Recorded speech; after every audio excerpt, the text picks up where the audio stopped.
Okay, thank you. We're back here at We Are Radio. We're conducting an interview today with Mr. Nature Nitty of Arjun's Keeper and Divine Legacy.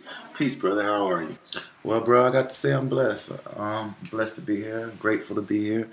No doubt. Thank you for having me. It's a pleasure. Not a problem. Well, we see that you've been here in the industry for a short time now. It's been under a year. What is it, 9 months now? And you're the new buzz, and you're doing some really diligent and some great works to boot for it out there in the communities. Why don't you explain a little to us what you've been really doing out there in the internet universe, the introverse? Well, bro, this, humbly speaking and everything, yes, it has been 9 months. I've been born into the industry. I'm a baby with dreams, hopes, and goals and ambitions. So I hope that you will embrace me and appreciate some of the things that I look forward to doing and some of the things that I've already done. Currently, I've been trying to sit down with the Vice President, Mr. Joe Biden, to possibly discuss issues to try to resolve some of the things that have taken place back in the day. If you recall, we had those storms, the levees broke between Hurricane Sandy and the mess that was still made from Katrina. We have a lot of displaced families, a lot of things that are out of order that need some straightening out. And I would like to sit down with the Vice President and discuss ways to try to speed some of these things up. I'm not blaming government per se, but I'm kind of appalled by the slow motion that they're taking. If you don't mind, can you name a few of the things you've done in the past so that people can have a better idea of who you were and some of the things you might be interested in doing within the future so that they know what direction you're going towards?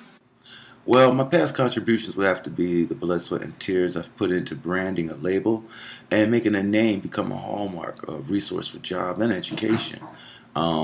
We've opened doors by installing our institutional training programs.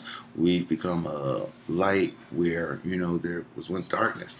A lot of people are now able to come into our facilities and train and gain social skills and artistic transferency skills that give them an equivalency out here, or a opening door to allow them to maybe get jobs that they may never would have applied for or never been applicable for. Some of the future things that we're trying to do is just, like I said, right now we're currently working with the president trying to get some things straightened out in New Orleans. Outside of that, just build more community centers, build more educational outputs, and make people more aware. Right now the main thing is to try to project light in the darkest places, educate the uneducated, break bread with the baker. I want to see people have an opportunity, not no more to sink or swim. It's a lot of things need to change. We need to bring a lot of this darkness into light, and we can grow as a people, as a community, all together. What do you think the industry can learn from you today? Well, it's not so much what can they learn from me, it's what can I learn from them.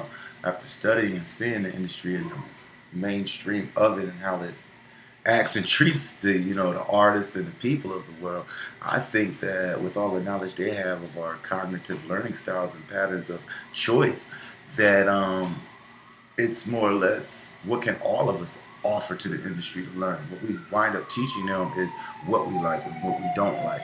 So what we need to do is rearrange the things that we do and don't like.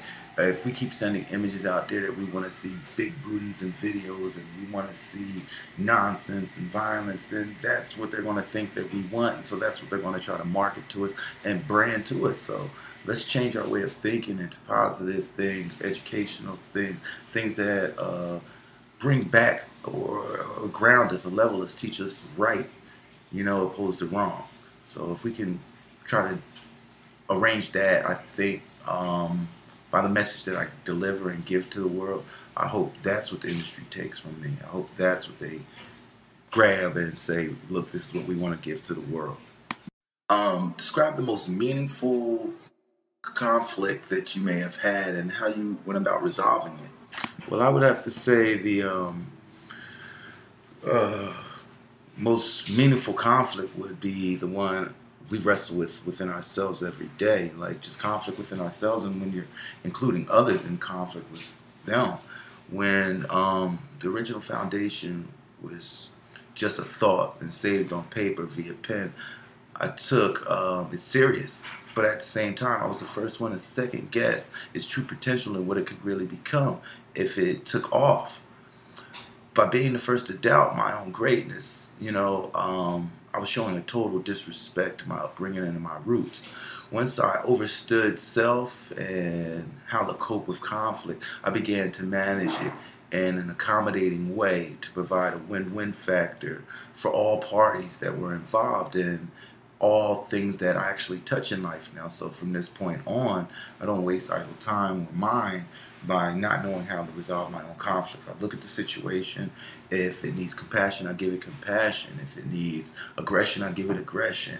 If it needs understanding, then that's what it is done. What are you most grateful for in life, and how does it contribute to the outlook on your future? What I'm most grateful for is life in general, just life in itself, or as you would say, life in God, or should I say, God is in my life. And I'm thankful for being able to be thankful to this capacity. I'm thankful I was given the ability to even be able to give. I think that if more of us were in and even out of the industry shared a similar view, there would be less turmoil, suffering, starvation. Love is truth, and generosity is a moral, not an immoral or an ethical thing. So, if we can actually take this on into our lives and focus more on trying to help one another instead of hurt one another, it'll be a lot easier, a lot better. Better world altogether. We're looking forward to a brighter and more hopeful future. We must instill certain morals and values in our youth. They are our future. Wow, bro, that's deep. That is true. Children are the future, and anything that we can think can definitely become a reality and manifest into an existence. So, I commend you for all that you have done and all that you continue to do. Again, we are here at We Are Radio with Mr. Nature Nitty of Idris Keeper and Divine Legacy.